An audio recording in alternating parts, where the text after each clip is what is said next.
We focus on history,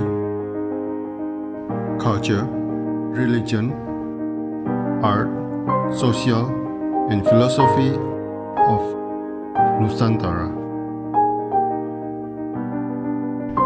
Here, in the presence of Nusantara, we were made to be forgotten about the goodness of ourselves. Because negativity seems to be more interesting for us. Now, I'm Sutoyo Raharto and friends assist you to remind you, to awaken you that we still can find the gems of Nusantara. They are the great sights of Nusantara.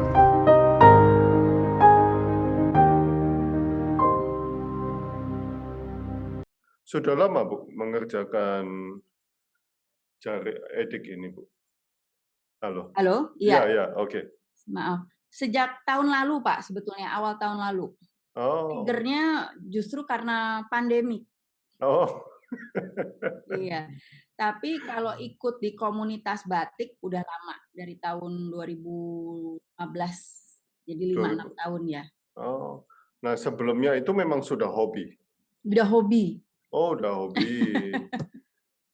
Udah hobi. Batik saya koleksi juga sih. Sebetulnya nggak sengaja koleksi lah gitu ya, tapi makin lama makin banyak juga. Sering dipinjam juga buat pameran-pameran gitu, pameran-pameran batik. Oh, wow.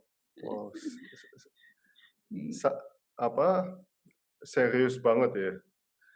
Ya, dibilang serius banget juga. Kan kalau ada kolektor yang memang ngumpulin yang benar-benar misalnya dari tahun sekian, buatan siapa gitu, yang harganya ratusan juta. Saya enggak sih. Pokoknya saya suka, ya saya ambil gitu. Enggak terasa tahu-tahu sekarang kalau di ini nilai investasinya lumayan ya. Padahal dulu cuman karena suka aja liatnya gitu. Enggak ada maksud untuk jadi kolektor atau investor batik, enggak juga sih. Gitu. Oh, ada berapa pieces, Bu? Waduh. 2 lemari, Pak, yang lawas 2 lemari. Ya. Wow. Yang lawas ya, yang baru-baru 1 lemari. Oh, loh. Tapi saya belum tahu dunia koleksi batik karena selama ini ya paling lukisan dan sebagainya. Iya. Ada peminatnya, Bu, untuk di luar negeri gitu ada? Banyak, Pak. Oh, banyak. Justru para pemerhati batik yang cukup punya keprihatinan nih soal kelestarian batik tuh menyayangkan justru batik-batik antik yang bagus-bagus itu pembelinya justru dari luar. Oh, berarti sama dengan barang antik lain ya? Sama. Oh. Gitu. Itu yang kemudian kemudian muncul kan komunitas-komunitas, pergerakan-pergerakan yang sebetulnya campaigning kan untuk kita owning our own batik gitu. Jangan justru yang bagus-bagus malah keluar semua. Oh, oke. Itu sih. Ya, berarti same story sama patung sama ya. lukisan. Same story. Oke. Sama batik. Sama keris juga begitu kan? Iya. Iya, Pak, sama. Oh. Nah, bisa nilai value-nya bisa berapa kali lipat, Bu, biasanya? Contoh atau misalnya bisa seenak buka harga gitu? Beberapa batik yang memang ada signature ya, contohnya Wisucun. Signature dalam artian secara fisik memang ada tanda tangannya. Yang paling terkenal misalnya dari Pekalongan tuh Wisucun. Pekalongan khususnya Kedungguni itu kan memang terkenal penghasil batik yang halus tuh, Pak. Nah itu batiknya harganya bisa ratusan juta itu. Tapi ada standarnya nggak, Bu? Atau orang yang punya ya asal ngomong aja bisa jual gitu? Nah, Sama halnya kayak sekarang ada KW gitu ya. Iya, iya, iya, Dulu iya, iya. itu juga banyak batik yang dipalsukan. Hmm, Jadi tanda tangannya Wisucun gitu ya. iya, iya, iya. Tapi belum tentu karya dia gitu, ditanda tangan aja situ. Nah, biasanya memang kebetulan kan masih ada tuh generasi ketiganya Mhm, Wisucun, Bu Widya gitu ya. Nah, mhm. itu biasanya kolektor batik sebelum sebelum beli gitu ya, sebelum takut ditipu kan, mereka biasanya eh, em, dicek dulu ke Oh, keluarga Wisucun gitu untuk memastikan keasliannya. Karena yang palsu beredar juga Pak banyak. Dan oh yang nggak begitu. ngerti tapi punya uang, mereka rela untuk keluar duit banyak karena dipikir kan good investment gitu ya. Dan Iya, dan iya. mereka pengen punya gitu kan batik Wisucun yang makin langka gitu. Hmm. Saya mungkin dari 10 tahun yang lalu sering sering mendengar nama-nama Chinese Iya, yang pembuat batik. iya. Apakah apakah kebanyakan nama-nama produsernya orang Chinese Mhm. atau apakah ada yang orang Iya, lokal juga, Bu? iya. Mmm, Memang yang nama-nama Chinese apalagi yang pakai signature ya di batik tuh biasanya ada signature-nya, tanda tangannya. Kebanyakan nama-nama Chinese, karena memang dulu itu yang paling terkenal itu produsen batik dari Pekalongan, Pak. Itu Hmm. terkenal dengan kehalusan.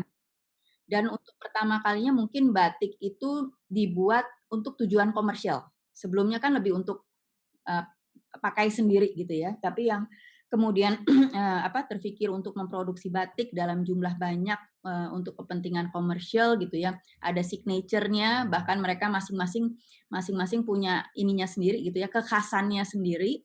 Nah, itu memang dari keluarga keturunan waktu itu. Ya. Contohnya deh, saya itu kan pertama kali suka batik itu gara-gara ngelihat batik Tiga Negeri. Tiga Negeri itu kenapa disebut Tiga Negeri? Secara cerita itu katanya dibuat di 3 tempat, Pekalongan, Solo, dan Lasem. Warnanya itu mungkin kalau saya boleh tunjukkan nih satu nih. Nih contoh batik Tiga Negeri nih. Cantik ya Pak? Nah ini kan cuma 3 warna, biru, merah, coklat. Nah katanya coklatnya dari Solo, merahnya Lasem, birunya Pekalongan. Nah Pekalongan itu memang nah ini dari Solo sebetulnya produsennya dari Solo, keluarga Coa. Nah jadi memang yang mulai komersialkan batik gitu ya, biasanya memang dari keluarga Chinese, peranakan waktu itu. peranakan, iya. Betul. Nah, kal wah ini pertanyaan banyak sekali. Silakan Pak. Kita kita kita ngobrolnya mengalir aja ya, Bu, ya, sebelum Sure. saya Ya, masuk ke situ. iya Pak. Nah, ada berapa perusahaan peranakan yang ada, Bu? Waduh, berapa perusahaan peranakan yang ada, jumlah saya nggak tahu ya Pak ya. Cuman memang salah satu yang terkenal yang keluarga Coa itu dari Solo. Oke. Itu yang benar-benar memproduksi batik secara banyak gitu ya, dan benar-benar desainnya dan sebagainya itu mereka ngikutin pasar. Hmm. Nah ada lagi produsen batik yang lebih kayak desainer sih. Jadi punya idealisme sendiri, bikin nggak peduli pasar seperti apa, tapi kita lebih kenal dia kayak artisan batik gitu loh, artisan batik. Jadi bukan pedagang. Jadi kan batik itu ada yang dibikin sendiri buat kebutuhan sendiri, ada yang buat komersial gitu ya. Nah itu katanya istilahnya batik batik saudagar kalau zaman dulu tuh. Ada yang keraton. Nah, itu lebih penggunaannya lebih untuk di lingkungan istana gitu. Nah, itu memang ada zamannya Pak, pada saat awal tuh kan katanya batik tuh yang memproduksi hanya dari keraton. Penggunaannya juga hanya di lingkungan keraton gitu ya. Lama-lama abdi dalam yang tadinya bikin batik di ini karena zaman perang dan sebagainya mereka pindah tempat dan sebagainya, akhirnya singkat cerita batik bukan cuma ada di lingkungan keraton, tapi di luar lingkungan keraton, bahkan di berbagai daerah gitu, termasuk daerah pesisir. Nah, dari daerah pesisir kemudian dapat pengaruh karena pesisir ya. Jadi kan pelabuhan situ ya ada pedagang dari Tionghoa, dari India, dari Arab dan sebagainya macam, dapat tuh pengaruh macam-macam gitu ya. Nah, dari situ kemudian muncul batik saudaгаran istilahnya. Karena batik udah bukan lagi terbatas dipakai di lingkungan keraton, tapi udah masyarakat umum udah mulai pakai batik.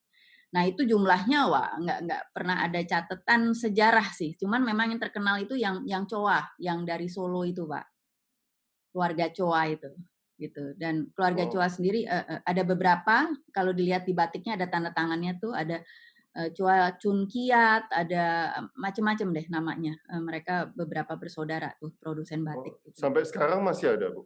Sekarang sudah nggak ada lagi, sayangnya. Udah nggak ada lagi. Justru belakangan itu sebelum pandemik tuh sempat batik saya beberapa dipinjam gitu ya, batik-batik karya Choa saya dipinjam untuk pameran, kemudian juga menghadirkan keluarga Choa untuk juga sharing gitu. Pada saat itu benarkah misalnya dibuat dari 3 tempat, bagaimana desainnya segala macam. Tapi salah satu sharing yang mereka sampaikan ya mereka udah nggak produksi lagi sih Pak waktu itu.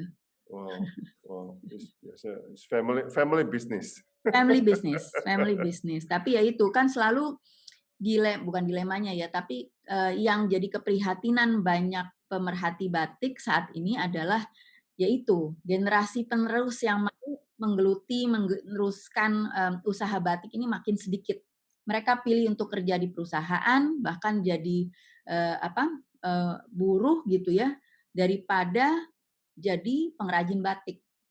Karena untuk bikin satu batik aja, 1 lembar batik tulis apalagi itu bikinnya kan dulu 1 tahun kali Pak, sekarang bulanan gitu. Jadi return-nya lama. Jadi makanya mereka nggak sabar.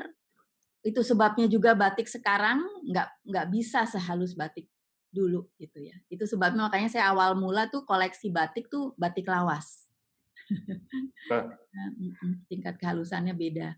Oh, tingkat kehalusannya beda. Beda, Pak. Nah, pada waktu itu ya berarti Ibu sempat ditipu dan sebagainya loh, Bu?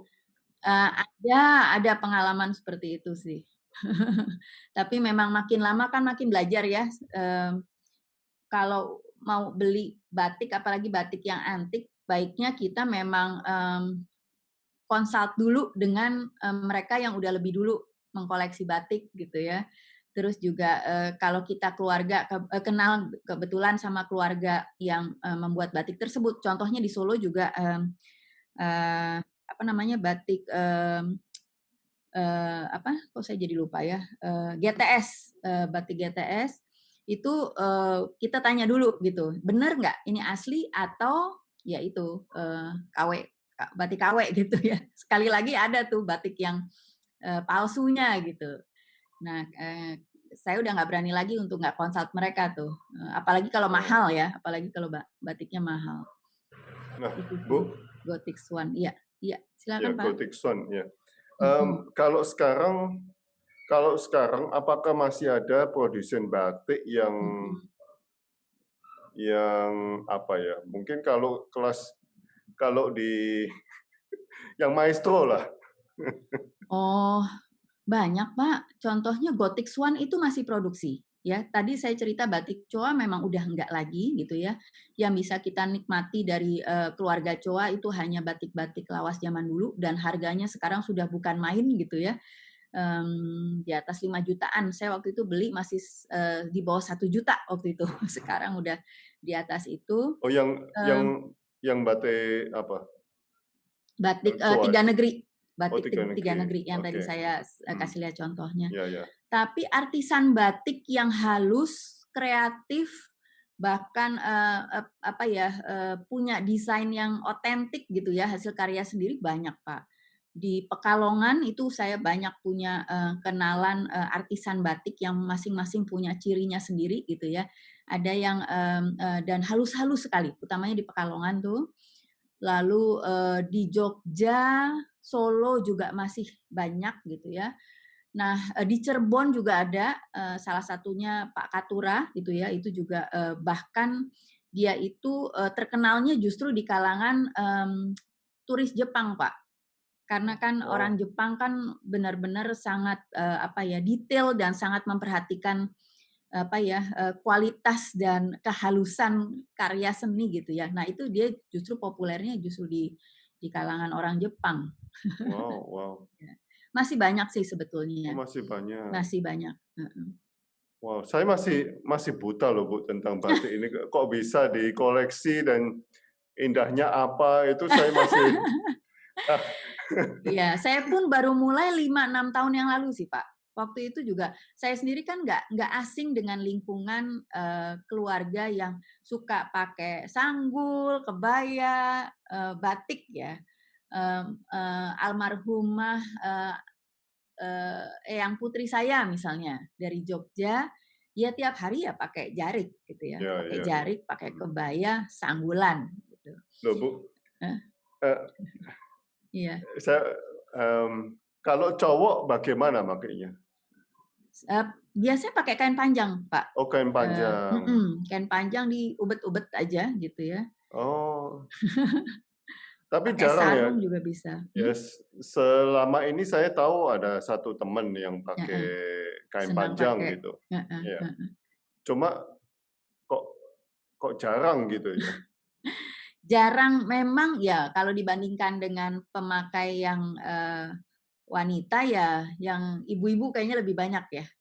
Ya, ya, Tapi ya, ya. belakangan saya lihat bahkan di kalangan anak muda udah mulai bereksperimen tuh gitu. Kalau dari saya lihat ya mungkin yang bikin jadi mulai populer lagi itu pertama, komunitas komunitas kan, Pak.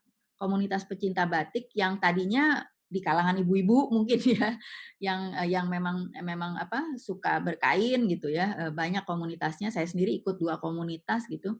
Belakangan saya lihat juga dipopulerkan oleh sosial media, di mana komunitas itu campaigning-nya di sosial media.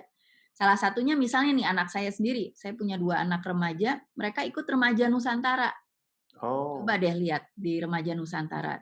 The way mereka pakai jarik itu sangat apa, sangat kekinian gitu ya, sangat khas anak muda.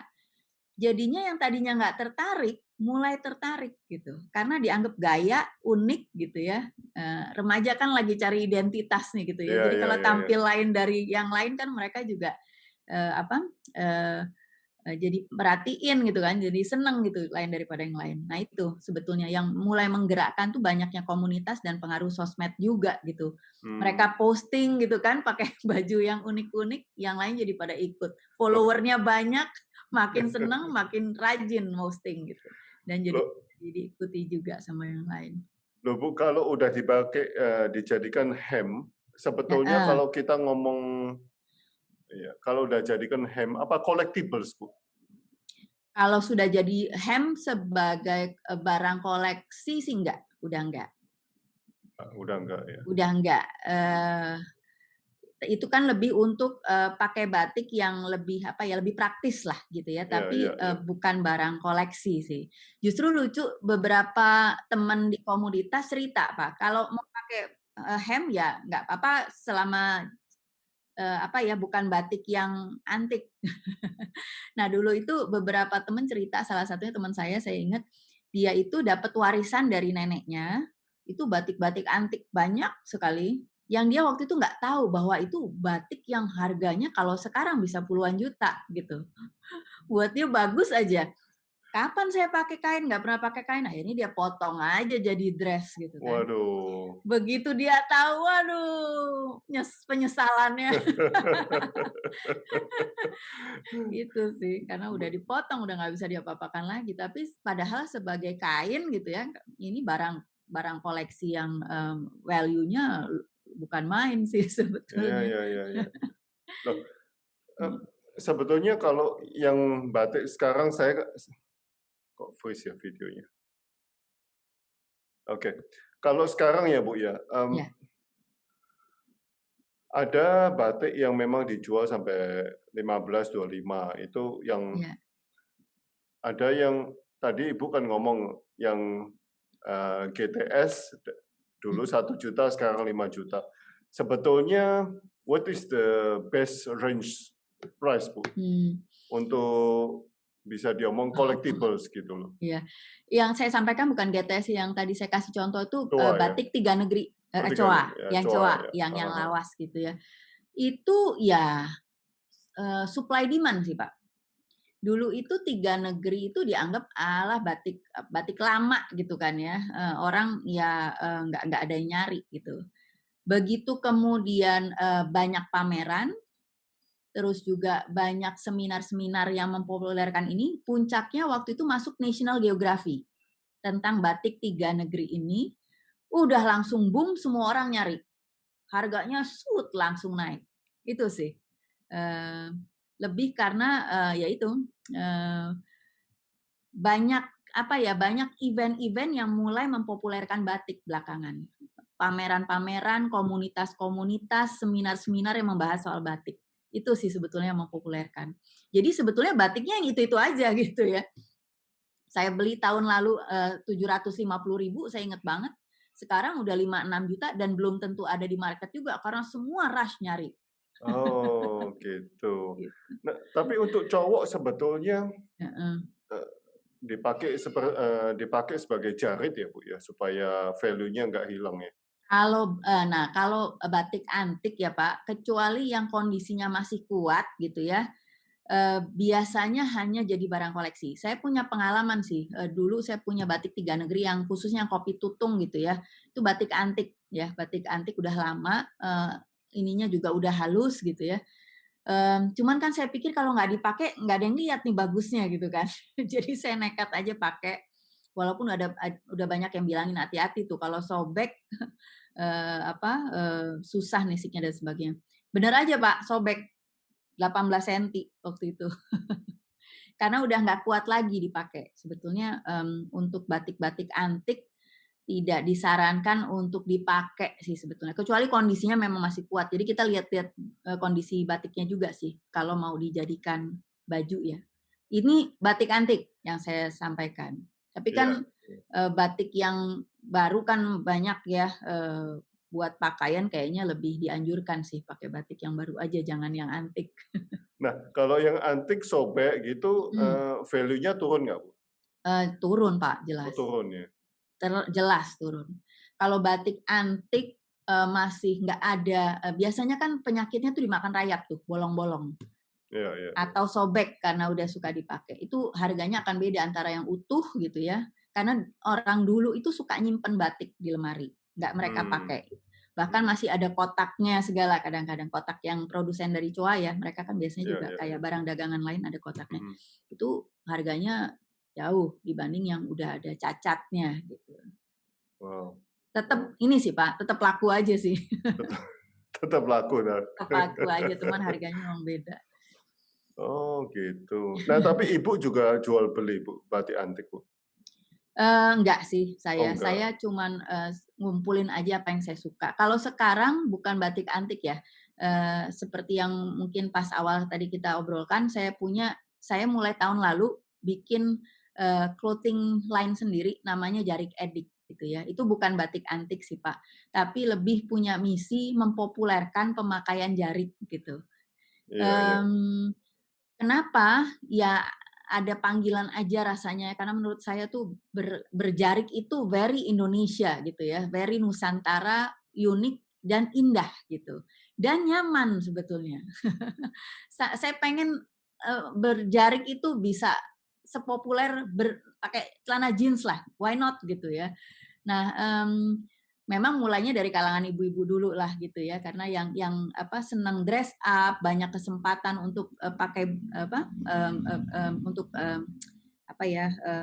pakai baju yang bagus gitu kan ya ibu-ibu kan yang senang gitu ya. Mulainya dari situ. Cuman selalu keluhannya kan kalau pakai kain panjang itu ya repot, ribet gitu ya, nggak praktis dan sebagainya. Nah dulu saya memang sempat idealis. Kalau mau suka berkain, cinta berkain, ya pakailah jarik panjang gitu kan. Cuman sekarang udah mulai realistis sih gitu. Saya pikir nggak bisa juga, nggak semua orang punya mindset yang sama dengan saya gitu ya. Tetap kan misinya adalah mempopulerkan jarik gitu ya, bikin supaya lebih praktis for everyone. Nah itu yang kemudian jadi misinya Jarik Edik. Saya kemudian membuat jarik kain panjang itu menjadi lebih simple. Jadi pakainya kayak pakai sarung aja Pak. Ini saya kasih contoh satu yang mungkin. Yang saya pegang ini batik Pekalongan nih misalnya. Nah ini dibikin seperti sarung, terus ada iketan di depan nih. Oh iya, Saya iya, kombinasikan dengan lurik nih. Jadi batiknya dibikin lebih cantik dengan kombinasinya. Tinggal diikat aja nanti di depan gitu. Gitu. Nah ini yang jadi produksi utamanya Jarik Edik gitu ya.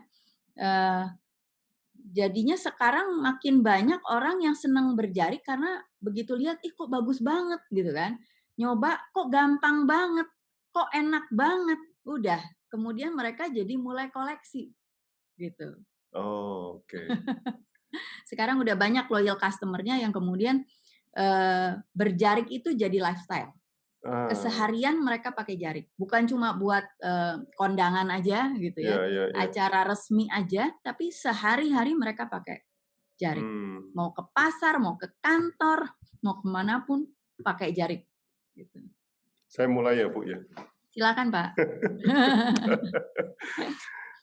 Selamat malam Bu Lisa Dewi, seorang founder Jarik Edik.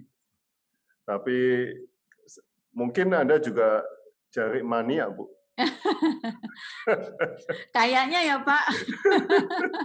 Apa kemarin sama Bu Ria itu saya ngomong, wah ada ekstremis Bu. Mungkin Bu Lisa Dewi ini ekstremis jarik juga nih.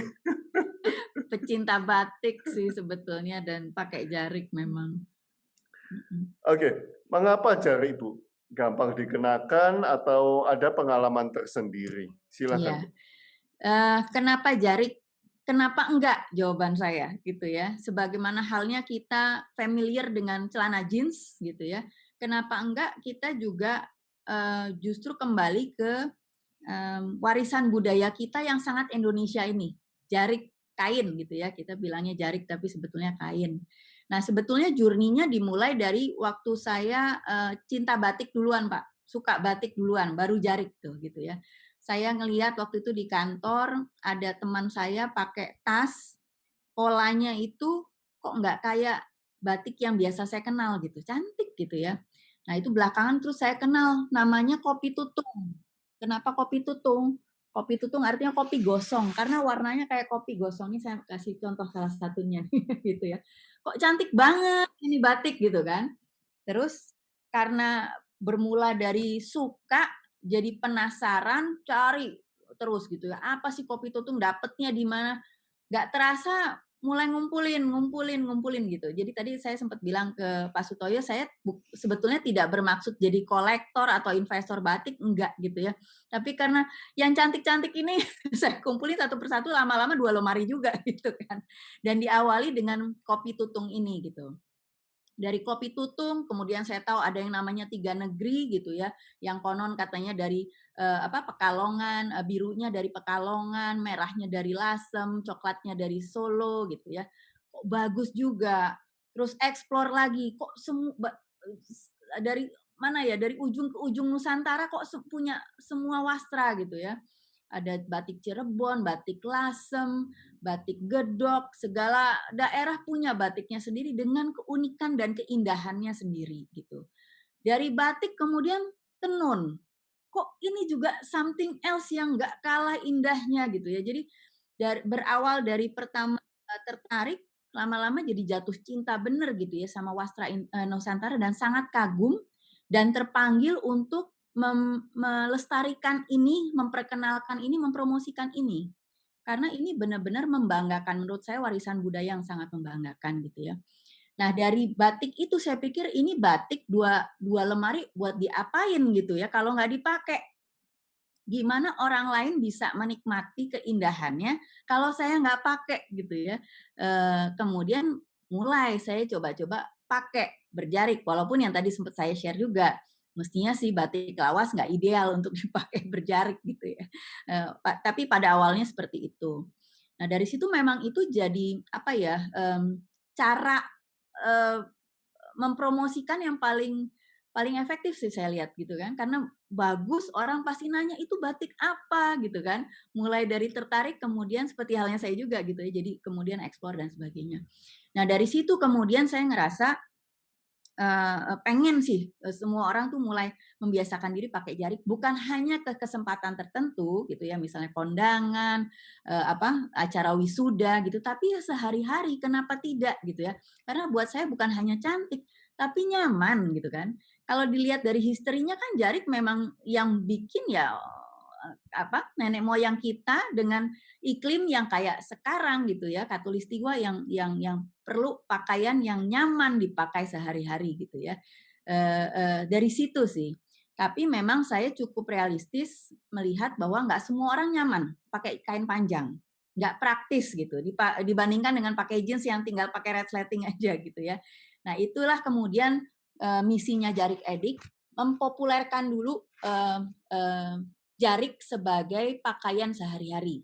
Caranya gimana? Pertama dengan membuat gampang gitu ya. Kalau dilihat nih semua bentuknya kayak gini nih, produksinya Jarik Edik. Jadi batik yang sudah dijahit, dipakainya udah kayak sarung aja, tinggal diikat di depan. Nah, yang udah pakai, ih kok gampang, ih kok cantik gitu. Mereka pergi, selalu ada yang nanyain bagus sekali batiknya dari mana dan sebagainya gitu ya. Jadi yang populer bukan hanya cara pakai jarik gitu ya, tapi juga batiknya sendiri. Mereka mulai kenal, oh itu Pekalongan, oh itu batik Cirebon dan sebagainya gitu ya. Jadi kalau ditanya kenapa jarik, saya pikir kenapa tidak? Karena indah dan nyaman dan sangat Indonesia. Itu jawaban saya. Bu, saya mau tanya, berarti Iya. di samping-sampingnya batik itu dikasih kain tambahan lagi ya, Iya, supaya betul. batiknya nggak rusak begitu? Enggak sih, ini sebetulnya enggak. lebih untuk nyambung. Pertama untuk Oke. aksesoris, Pak. Kalau Oh. hanya all batik gitu ya, Mhm. boring gitu kali ya. Ya, ya, ya, ya. Tapi kalau udah dikombinasikan dengan ini juga wastra Indonesia juga nih Pak, kain Indonesia juga. Oh, Ini lurik dari Klaten lurik. gitu. Oke, oke. Digabung, cantiknya katanya jadi 2 kali, makin bagus gitu ya. Ini kan soalnya kalau dipakai ini jadi kayak tumpalnya gitu. Iya, iya, iya, iya, Nah, iya. itu sih sebetulnya produksi utama Jarik Edik gitu ya. Kain yang easy to wear. Yang harapannya adalah bisa dipakai sehari-hari semudah kita pakai jeans. Nah, Bu, sebagai kolektor yang tidak terduga-duga ini, Bu. Iya, Pak. Kalau misalnya saya tanya, oke, Kota Jogja itu, Iya. ada rekomendasi nggak, Bu, pembuat batik? Ibu bisa nyebutin, Bu? Kalau favorit saya di Jogja itu namanya Pak Afif. Pak Afif Batik, terus mana lagi ya?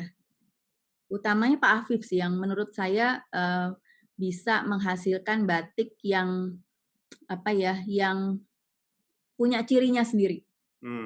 Buat di kalangan para pebatik, ini pecinta batik sih terkenal tuh Pak Afif atau Pak Apip ya, nama populernya tuh salah satunya. Terus siapa lagi ya? Pak Sutoyo juga namanya kalau nggak salah. Itu juga favorit saya tuh. Itu juga ciri batiknya juga sangat terkenal tuh. Tapi mereka ini demanded by collectors tuh. Iya. Oh iya. Iya, karena to be honest harganya juga nggak murah. Oke. Ya, saya lebih melihat mereka sebagai seniman batik daripada produsen batik. Ya. Oke. Wow. Nah, range harganya sampai berapa, Bu? Wah, range harga macam-macam karena tergantung sekali sih, Pak. Batik itu kan ada batik cap, ada batik tulis, ada batik caplis, cap tulis. Ada lagi printing, tapi printing itu sebetulnya bukan batik. Ya, itu printing tekstil. kita nggak bisa hitung nggak itu. bisa dihitung sebagai batik. tekstil yang motifnya kayak batik lah gitu, tapi itu Mhm. membuatnya kan bukan kayak batik, nggak pakai Hmm. cantik, nggak pakai malam dan sebagainya. Kalau batik cap gitu ya, itu sih sebetulnya 100 ribuan pun ada dan cukup Mhm. bagus gitu ya. Mhm. Tapi batik tulis dilihat dulu, Ya. batik tulisnya seberapa halus. Hmm. Karena ada tingkat kehalusannya juga. Batik tulis jelas lebih mahal dari cap karena kayak kayak kayak ngegambar kan. Ya, Jadi ya, ya. membuatnya pun lebih susah gitu ya. Range harganya ya mulai dari tulis nih bisa mulai dari 400 ribuan gitu ya sampai jutaan sih Pak. Belasan Hmm. juta juga ada gitu. Oke. Memang range-nya luas banget batik itu harganya. Iya, iya, iya. Mhm. Dan Nah, itu gimana, Bu? Nggak, untuk yang Jarik Edik sendiri, itu saya nggak produksi, batik yang mahal-mahal, nggak. Mhm. Semua di bawah 1 juta. Karena buat saya Oh. sendiri nih, kalau udah batik, apalagi halus gitu ya, dipotong kok kayaknya sayang gitu. Dan tujuannya kan mempopulerkan pakai jarik gitu ya. Jadi, Ya, ya. lebih, lebih menjangkau ke banyak kalangan akan lebih baik. Jadi yang diproduksi oleh Jarik Edik sebetulnya batik-batik yang harganya di bawah 1 juta sih, nggak terlalu Hmm. mahal. Dan untuk para kolektor sendiri udah tahu ya, Bu. Oh, di kota ini harus mengunjungi ini. Kota ini. Kebanyakan iya, Oh, kebanyakan begitu. sudah pada tahu di Berarti Solo, mhm, ada kelasnya sendiri berarti. iya, ada kelasnya sendiri, iya.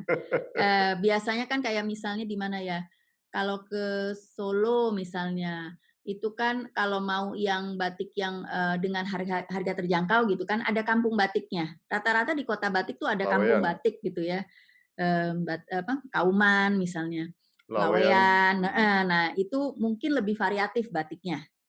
Nah, tapi kalau mau yang lebih luxurious gitu ya, salah satunya misalnya Gothic Swan, itu ke sana juga baiknya dengan perjanjian dulu gitu ya. Tapi memang, Oh. batiknya sendiri ya kebanyakan memang batik tulis yang memang,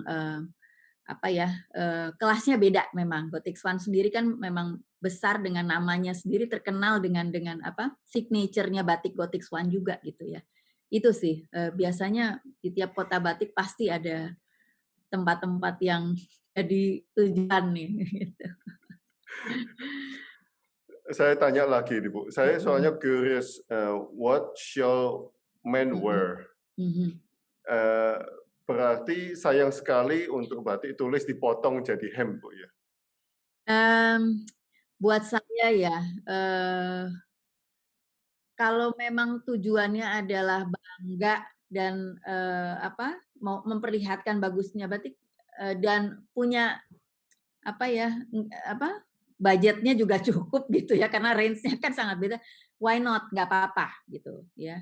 Ini lebih lebih kalau saya sih ngerasa kalau yang halus, lebih baik disimpan aja deh gitu, toh Oh, masih banyak yang karena kalau udah jadi, baju seperti yang tadi kita sempet ini kan udah not nggak collectible udah. not collectible anymore gitu. Sementara kan fashion berubah gitu. Nanti dipakai beberapa kali udah malu pakai lagi, katanya kayaknya bajunya gitu-itu aja, sayang kan gitu. Lebih ke situ sih sebetulnya. Iya, itu yang saya pikirkan, collectibles, ya not collectibles lagi kalau udah Udah pakai. enggak lagi, iya. Wah, oke. Nah, jadi, untuk cowok mendingan dipakai untuk jarit juga, Bu? Eee, Kalau cowok ya memang paling paling ini kemeja ya biasanya ya. Mhm. Kalau sebagai jarik ya, sebagian memang biasa pakai jarik, tapi saya lihat, kalau kalau awam kan belum tentu Iya, nyaman iya, pakai pakai kain gitu ya. mhm. Sebagai kemeja ya sangat, sangat tidak apa-apa gitu, Ya, nggak tapi apa-apa. tidak collectibles itu. Tapi tidak collectible, Iya. dipakai sebagai ya kayak pakai, jas lah gitu ya, Mhm, mhm. sih lebih gitu. Oke. Nah, Jari Edik menarik Heeh, sekali merek ini, Bu. Mengapa mhm. kita perlu addiction terhadap jari ini? Mungkin udah Udah dijawab dijelaskan tadi tadi ya. ya, oke. Heeh, Ya, bagaimana Ibu memprovokasi para mhm. perempuan yang belum addiction terhadap Nah, jari, Bu? good question nih. Eee, saya bilang sih pengalaman saya ya, yang paling efektif adalah dipakai. dipakai di lebih banyak kesempatan. Ya, sekali lagi bukan cuma buat kondangan gitu ya. Saya sehari-hari bahkan waktu sekarang udah working from home nih ya. Zamannya belum working from home, ke kantor tiap hari saya pakai jari. Tiap hari pakai jari. Orang lihat bagus, nanya, mulai ikut-ikutan gitu ya. Dipuji orang jadi makin seneng kan biasanya kan.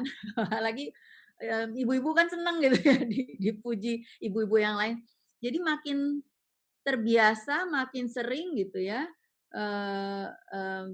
Itu sih jadi makin banyak penggunanya itu. Lebih ke situ sih. Cara lain adalah misalnya sekarang ini kan udah mulai ada gerakan Selasa berkebaya gitu Iya, ya. iya. Nah, Kalau kebaya Bali biasanya Jumat. kenapa? Kalau di Bali Jumat ya. Oh, Bali Jumat. Iya, iya. Kalau ini kan Selasa berkebaya.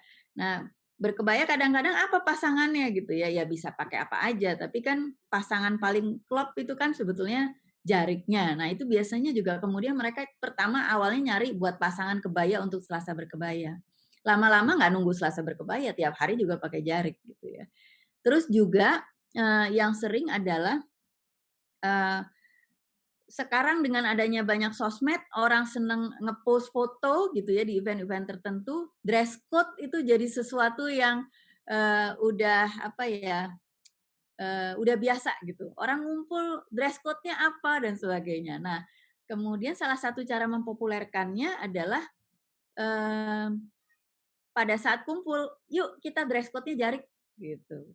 Nah, kayak kemarin nih, saya kebetulan kumpul dengan teman-teman setelah sekian lama nggak ketemu gitu ya. Tentunya jaga protokol pasti. Kita janjian, kita pakai serinya Jarik Edik yang batik Jogja, Oh. Sopgan Jogja gitu kan. Kita post, wah banyak yang nanya, bagus amat, itu apa? Itu namanya batik Jogja dan sebagainya.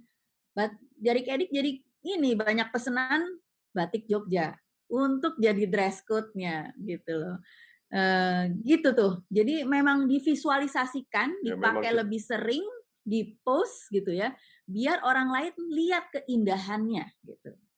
Jadi pasti deh kemudian contagious dengan sendirinya. Itu sih strateginya. Nah, jarik yang paling tua yang Ibu punya, jarik Mm-mm. tahun berapa, Bu? Wah, nah itu yang tadi saya ceritakan. Kayaknya ya, yang kopi tutung itu kalau Oh. saya baca literaturnya, itu diproduksi di awal tahun 1900-an, sekitar 1920-an gitu. Waktu itu belum ada pewarna batik, jadinya pakai pewarnanya alam. Nah itu tuh. Berarti Jadi yang 1900 awal. jarik antik kebanyakan alam ya, Bu? Jarik antik enggak juga sih, karena setelah itu kemudian apalagi pada saat dipopulerkan di Pekalongan gitu ya, peranakan oleh keluarga peranakan, itu mereka mulai kenal tuh batik pewarna sintetis. Itu tapi juga pewarna sintetisnya nggak main-main, itu didatangkan dari Jerman waktu itu, yang memang kualitasnya katanya top, belum ada yang mengalahkan gitu ya. Bahkan pewarna yang sekarang, bayangkan batik lawas aja masih warnanya masih sekenceng ini gitu kan, udah puluhan tahun, itu kan berarti kan memang kualitas pewarnanya bukan main ya. Padahal bahannya sendiri juga udah mulai lapuk gitu kan. Itu sih dari situ Nah, sebetulnya. kalau Pekalongan gitu, kalau Pekalongan siapa Bu yang pegang Pekalongan untuk batik sekarang? Produsen batik zaman dulu waktu yang misalnya keluarga Wisucun itu masih ada generasi ketiganya, jadi masih bikin walaupun mungkin jumlahnya terbatas gitu ya. Dan dengan pesanan Pak, saya udah nunggu 1 tahun pesanan saya belum jadi. Oh wow. Iya. Wow. Karena memang dibuatnya lama gitu ya, sangat halus gitu ya. Dan banyak yang antri juga nih untuk pesan batik itu misalnya. Tapi di luar itu sih banyak sekali batik Pekalongan gitu ya. Favorit saya batik MZ, Zainuddin, terus juga siapa lagi ya? Pekalongan yang artisan, aduh saya kok nggak bisa recall ya. Zainuddin, terus sampainya hari ini di database saya. Udah lama nggak cari batik sih, Pak. Oh, udah lama nggak cari batik. MZ, iya bener. Pak Sapuan. Pak Oh, Sapuan itu kalau di pameran-pameran batik itu belakangan populer karena memang dia punya ciri khas. Batiknya sendiri nggak semuanya untuk dipakai gitu ya. Tapi banyak yang justru beli untuk dipajang. Karena detailnya sangat halus gitu ya, sangat halus. Itu perlu keterampilan tingkat tinggi tuh untuk bikin batik halus itu. Jadi saya memang lihat Pak Sapuan itu lebih sebagai artisan batik. Ya. Banyak sih antara lain itu. Sapuan, MZ. Nah, Bu, sebentar, saya ada yang miss tadi. Mau tanya lagi. Ada berapa jenis wastra yang diproduksi untuk jari di jari edik, Bu? Oh, okay. Dan biasanya dari daerah mana saja? Daerah mana, ya. Nah, tiap bulan itu Pak, Jarik Edik itu mengeluarkan seri baru gitu ya. Dari berbagai macam wastra di daerah tertentu gitu. Saya kasih contoh ya. Pada saat awal berdiri itu kita baru produksi yang simple-simple aja. Kita produksi dari lurik nih, Pak. Oh, ini jadi cakep lurik, ini. Cakep ya. Nah, ini saya kombinasikan dengan batik di depannya gitu ya. Jadi biar agak beda aja. Ini batik lawas nih, Pak. Okay. Gitu. Ya. Nah, ini kan memang lurik sendiri kan banyak yang suka dan mudah disukai gitu. Nggak semua orang mungkin langsung suka batik gitu ya. Tapi kalau lurik kayaknya kebanyakan suka gitu. Nah, mulai dari sini dulu ya. Paling enggak untuk branding dulu. Nah, dari situ kemudian di bulan berikutnya gitu saya keluarkan lagi. Nah, ini bukan batik, Pak. Tapi tenun. Tenun dari Baduy, Banten. Oh. Nah, ini nih. Ini warna alam nih. Oh, ini cakep ini. Cakep ya. Terus saya kombinasikan juga dengan batik lawas seperti ini. Nah, ini dari Baduy nih, Pak. Oh. Cirinya dia ada fringe-nya kayak gini nih. Lucu. Iya. Nah, terus explore lagi. Ada, ya semua kan tahu misalnya batik Jogja gitu ya. Nah, ini. Tapi saya kombinasikan dengan bahan, nah ini. Dengan lurik. Ya. Jadi lebih cantik aja gitu kombinasinya. Udah mulai dari situ kemudian tenun Jepara pun cantik. Nah, nih. Jepara ada tenun ya, saya baru tahu ini. Jepara ada tenun, terus supaya lebih lebih kekinian gitu. Saya kombinasiin sama denim tuh, Pak. Bahan denim. Oh. Gitu. Jadi anak-anak muda juga seneng pakainya. Iya. Gitu. Dan seterusnya, yang paling populer dan kayaknya saya udah keluarin dari bulan Desember tahun lalu sampai sekarang peminatnya masih banyak, masih cari terus itu Cirebon. Kenapa Cirebon? Karena variasinya macam-macam. Ini yang saya punya nih motif paling terkenal, Mega Mendung, betul. Tapi bukan hanya ini ya Mega Mendung ya. Cirebon itu menurut saya paling kreatif. Jadi macam-macamnya banyak sekali gitu. Kadang-kadang mereka ngeluarin yang klasik Cirebon gitu ya. Tapi juga seringkali yang lebih ngepop gitu motifnya. Sepatu atau mungkin kartun dan sebagainya itu yang kayaknya unik aja gitu ya, itu dijadikan batik. Itu sih Pak. Jadi tiap bulan saya ngeluarin wastra-wastra yang berbeda supaya orang juga nggak bosen gitu. Nungguin bulan ini apa lagi dan seterusnya. Bu, yang mau saya tanyakan tadi, yang kelewat, mengapa tadi kan Ibu yang awal-awal mengatakan bahwa dulu hanya orang keraton yang memakai. Lalu mengapa orang peranakan atau keturunan Chinese yang membuat atau yang memproduksi? Apakah ada hubungan dengan komersial? Apakah memang orang Chinese, karena orang Chinese yang di keraton juga banyak pada waktu itu ya, Iya. Enggak juga. Peranakan yang pertama kali membuat batik itu sebagai apa namanya, barang komoditas kali ya. Jadi bukan hanya dipakai sendiri, tapi menjadi barang dagangan gitu. Makanya ada istilah batik sodagaran. Nah itu Oke. memang dari kalangan peranakan. Tapi sebetulnya sebelum itu pada zaman Belanda pun sudah ada tuh yang terkenal kan misalnya batik Zuilen, Iwi Zuilen gitu ya. Itu orang Belanda sebetulnya. Itu Oh. sebelum peranakan. Jadi mereka pindah gitu ya ke Indonesia, nggak mungkin toh pakai coat yang panas gitu ya, kayak negara 4 musim, kita kan panas gitu kan. Nah, kemudian ya mereka pakai batik, tapi batiknya yang disesuaikan dengan taste mereka gitu kan. Makanya kemudian corak batik pada zaman kolonial waktu itu, pada zaman Belanda, dipopulerkan oleh Eliza Zuilen juga, itu banyak pengaruh dari Eropa gitu ya.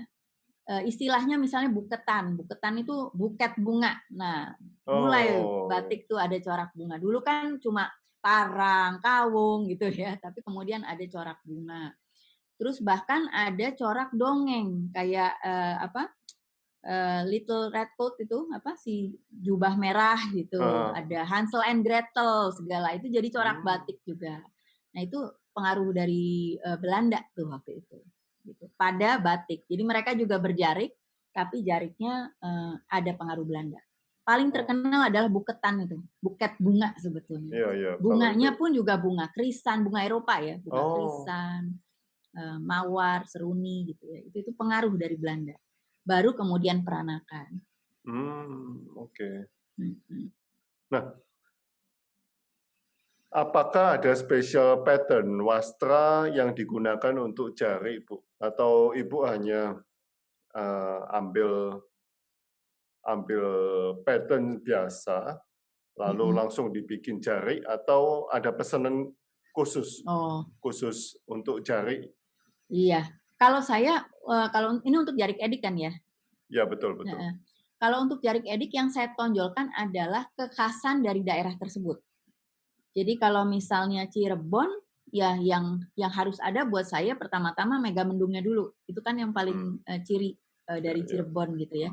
Tapi tentunya saya kurasi dulu. Karena kan supplier saya ada beberapa gitu ya. Saya nggak sembarang ambil gitu ya. Buat saya yang misalnya terlalu biasa atau kurang ini saya nggak ambil. Tapi yang bagus gitu ya, ada ciri Cirebonnya itu saya ambil gitu. Jadi lebih menonjolkan dari daerah mananya gitu. Nggak sih, nggak ada apa kekhasan harus seperti apa enggak sih. Pokoknya bagus gitu ya. Dan saya juga nggak mau yang mahal-mahal seperti yang saya bilang tadi gitu ya. Karena ini kan untuk fashion gitu. Sayang kalau mahal-mahal digunting. Nah, Bu, kalau kita ke satu kota, kita nggak kenal siapa-siapa, kita ada mungkin 5 sampai 10 atau 15 pedagang batik. How to choose the best one, Bu? Kalau saya sih dulu ya, zamannya belum terlalu kenal batik, saya akan tanya ask the expert.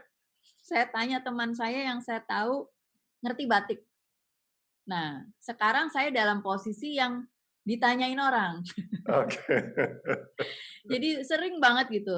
Lis, saya ada di Jogja, mau cari batik di mana ya? Gitu. Atau mereka nanti pilih, Lis, yang mana ya? Ada 5 batik nih bagus semua, harganya sama gitu. Yang mana ya? Terus saya lagi di tempat ini nih, bagus nggak ya batiknya gitu. Itu saya sering banget ditanya seperti itu. Jadi saran saya tanya teman kita yang kita tahu ngerti batik. Ya, kalau misalnya no expert gitu, Bu, apa yang kita pilih dari batik itu? No expert, wah susah itu. Susah, karena kalau kita tanya sellernya mereka pasti bilang punya mereka yang paling bagus dong. Best, Ya. ya, ya, ya, ya. Ya Apakah sekarang kan bisa googling ya, itu bisa dilakukan gitu kan. Paling nggak kita tahu siapa sellernya, reputasinya seperti apa, itu bisa kita googling gitu ya. Atau biasanya saya nanya juga ke hotel di mana saya menginap. Oke. Karena kan mereka tahu banyak tamu gitu ya, mereka juga dengar-dengar mana tamu yang paling puas belanja di mana misalnya. Nah itu juga bisa jadi salah satu alternatif. Oh, nah tapi apakah bisa lihat dari kedetailan, Bu? Oh, kalau detail enggak. Kalau menurut saya Enggak. detail harus tanya expert. Terutama kalau beli batik yang mahal ya. Iya, Karena iya. kalau yang enggak mahal sih menurut saya yang enak di mata kita suka udah nggak usah banyak pikir ambil aja. Iya, iya, iya. Ya. Oh, Tapi kalau detail yang nggak bisa. mahal, yang halus gitu ya, saya tetap sarankan ask the expert. Tanya teman kita yang ngerti batik gitu ya. Karena saya juga sering tuh dimintai advice-nya gitu ya. Saya dapat batik dari ini katanya coa gitu ya. Bener nggak? Harganya sekian. Saya bilang ini 3 negeri, tapi 3 negeri 3 negerian bukan produksi coa. Kasar. Mau lihat nggak yang bagus? Saya kasih lihat. Ini yang bagus. Beda sekali gitu. Jadi Oh, ya nggak apa-apa dia suka nggak apa-apa, tapi jangan mau dengan harga yang sama dengan batik coa, 3 negeri coa itu tuh yang saya iya, sampein iya. misalnya. Kehalusan juga nggak bisa dilihat ya, Bu ya? Halusan sebetulnya bisa dilihat kalau mata kita juga udah terlatih. Hmm. Karena kalau awam, menurut dia halus gitu ya. Tapi udah pernah lihat belum yang lebih halus gitu. Sekali lagi kalau buat saya, again kalau yang harganya mahal gitu ya, kan sayang udah keluar duit banyak gitu ya, dibilang harganya sekian, ternyata nggak halus juga gitu kan. Iya, iya. Itu sih. Itu sih kalau batik Nah, halusan ya utamanya. Ya pasti memang baiknya pergi ke produsen batik yang memang udah reputable ya, yang memang udah terkenal, pasti deh nggak ada tipu-tipu lah gitu ya. iya, iya, iya, iya. Nah, Ibu untuk menjadi expert itu Mhm. butuh berapa lama, Bu? Saya nggak bilang saya expert sih, tapi karena saya tiap hari juga bergelut sama batik, jadi lama-lama mata ini terlatih juga gitu. Mungkin setelah 2 tahun, setelah beberapa kali misalnya dibohongin gitu ya, setelah udah lihat batik yang halus itu seperti ini gitu, lebih confident aja kalau ditanyain orang gitu, setelah Oke. 2 tahun. Mhm. Setelah satu lemari. Setelah 1 lemari paling enggak gitu ya, dan udah pengalaman itu ya, dibohongin gitu, terus udah, eee, bener-bener belajar yang intensif lah gitu, belajar yang intensif, bener-bener harus lihat gitu, batik tuh nggak cuman bisa baca dari buku atau apa gitu ya, tapi ngobrol dengan, para seniman batiknya gitu ya. Buat saya yang paling, cara belajar yang paling fun gitu ya, ke pameran tuh. Saya bisa seharian tuh, dari pagi sampai malam, besoknya datang lagi ke pameran, hanya untuk ngobrol. Dari satu booth ke booth yang lain gitu ya, untuk belajar sama mereka gitu Oh, ya. Dan wow. jadi comparing juga gitu kan, oh yang batik harganya segitu tuh kayak begini nih halusnya gitu. Tempat lain nggak begitu mahal, oh ya oke kualitas batiknya segitu. Jadi makin terlatih gitu kan mata. Nah, Bu, satu lagi, kalau untuk biasanya yang cowok, yang laki kan dipakai hem, Bu. Dijahit untuk hem. Nah, Iya, itu kan ada motif-motif batik tertentu iya, yang ada artinya dan iya betul. sebagainya. Iya, kan ya seperti beberapa waktu yang lalu ada yang ngomong motif untuk kematian itu sering dipakai anak-anak Slobo kecil, ya, slobo. slobo ya. Nah, how to choose Iya, the motive for men itu juga need knowledge, Bu. iya. Yang lebih perlu hati-hati memang kalau batik Sogan yang memang motifnya klasik. Karena, zamannya batik itu cuman diproduksi di keraton pada saat itu, ada istilah namanya batik larangan. Nah, batik larangan itu adalah motif-motif batik tertentu yang pakainya hanya kalangan tertentu. Gitu. Jadi biasanya memang para pejabat keraton lah gitu yang boleh pakai. Misalnya parang barong, parang yang besar-besar. Itu waktu itu hanya raja aja yang boleh pakai gitu. Terus juga kaung juga pernah jadi salah satu motif batik larangan gitu ya. Jadi nggak sembarang orang pakai gitu. Terus juga yang tadi seperti Pak Sutoyo bilang, motifnya sendiri kan ada pakemnya pakainya. Yang paling sering jadi terbalik itu ada istilahnya namanya wahyu tumurun. Wahyu tumurun itu motif yang biasanya dipakai pada saat acara pernikahan gitu ya, dipakai oleh orang tua yang menikahkan. Dulu pada saat batik itu masih di keraton, tiap motifnya tuh kan ada filosofinya.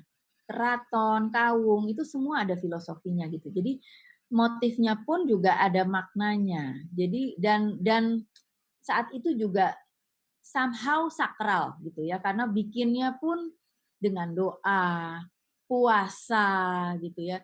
Dan kalau salah sedikit dianggap reject gitu ya, dan itu ada pengaruhnya terhadap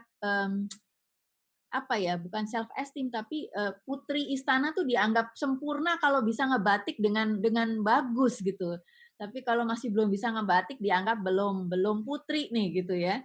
Jadi memang kaya akan filosofi, kaya akan makna gitu ya, sakral pula, sehingga memang untuk pakai batik-batik yang motifnya klasik itu ya hati-hati, utamanya kalau dipakai di sekitar keraton.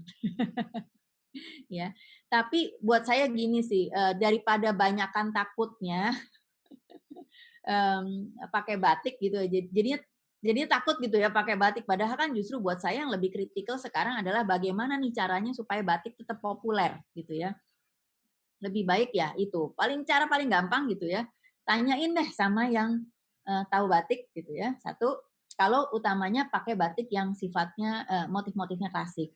Tapi kan sekarang banyak tuh motif-motif yang bukan motif klasik ya. Nah, amannya nggak usah pakai, lebih baik pakai itu.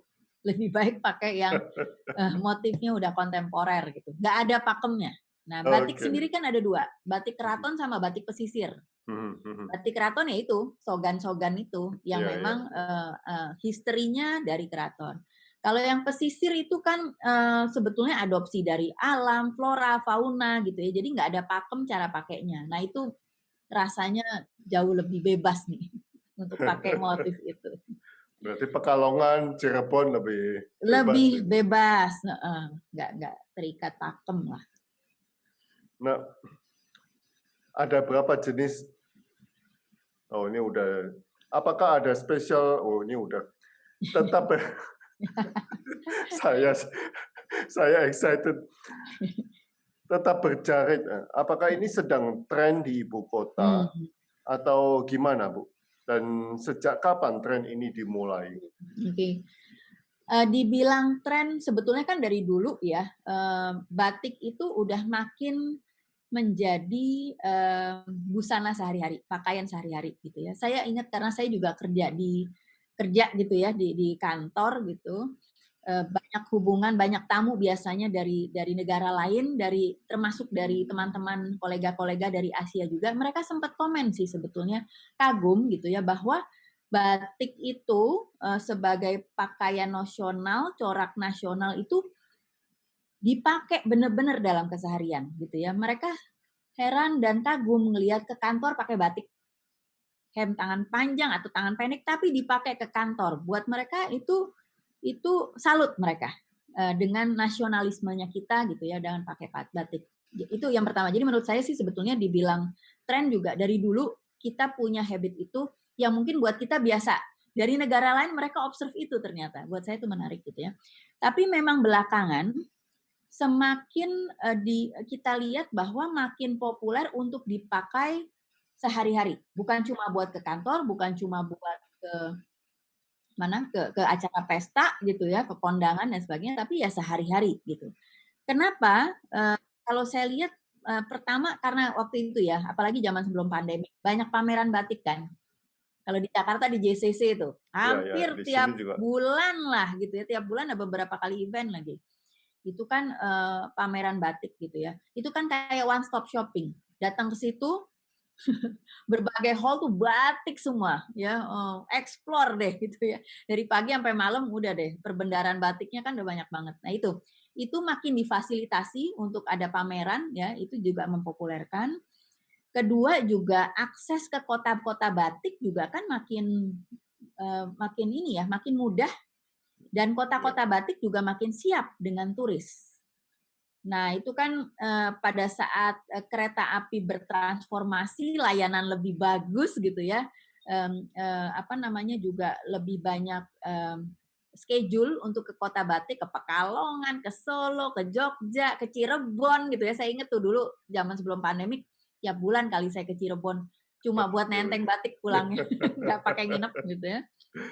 Itu dipermudah. Jadi dan mereka juga udah lebih kelasem juga. Mereka juga udah lebih siap nerima turis-turis yang nyari berburu batik di sana gitu ya.